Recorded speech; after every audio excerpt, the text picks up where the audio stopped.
বিনিময় আশা করি না। 2 নম্বর হলো তিনি দাওয়াত দিবেন, এই দাওয়াত হবে কোরআন হাদিসের দিকে, মন গড়া কোনো মতবাদের দিকে না। 3 নম্বর হলো বিনয়ের সাথে দাওয়াত দিবেন, ভালো উত্তম আচরণের সাথে দাওয়াত দিবেন। আল্লাহ তাআলা মূসা এবং হারুন দুইজন নবী, দুইজনই আপন ভাই, তাদেরকে বলছেন তোমরা যাও ফেরাউনের কাছে দাওয়াত দাও, ওয়াকুলা লাহু কাওলাল লাইয়িনা, এবং ফেরাউনকে নরম এবং কোমল কথা বললে দাওয়াত দিবে, শক্ত কথা বলবে না।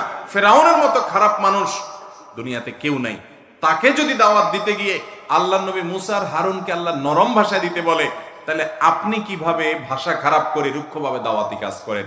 অনেকে দেখবেন ফেসবুকে, অনলাইনে, অফলাইনে ইসলাম প্রচারের নামে জেদ ঝাড়তেছে, ক্ষোভ ঝাড়তেছে, চিল্লাচিল্লি করে, মনে হচ্ছে যে উনি কারোর বিরুদ্ধে শত্রুতা করতেছে, তার ভিতরে নরমিয়ত নাই। এটা দায়ীর সিফত হতে পারে। তাই বিনম্র হবে, আখলাকি হবে, নরম ভাষায় দাওয়াত দিবে, এবং সেটাই আল্লাহ তাআলা নির্দেশ করেছে। দায়ীর আরেকটা বৈশিষ্ট্য হলো, দায়ী যখন দাওয়াতি কাজ করবে তার বিনিময় নিয়ে তাড়াহুড়া করবে না। আমার কাজ দাওয়াত দেওয়া, আল্লাহ তাআলা হেদায়েত দেওয়ার মালিক, আল্লাহ কাকে হেদায়েত দিবেন, কাকে দিবেন না, কাকে কখন দেবেন, সেটা আল্লাহর ব্যাপার, আমি আমার ডিউটি পালন করে যাব। দায়ী যা দাওয়াত দিবেন সেটা অনুযায়ী নিজে আমল করবেন। দায়ীর আরেকটা সিফত এটা, যে দায়ী যা দাওয়াত দিবেন সেটা অনুযায়ী কি করতে হবে, তাকে আমল করতে হবে।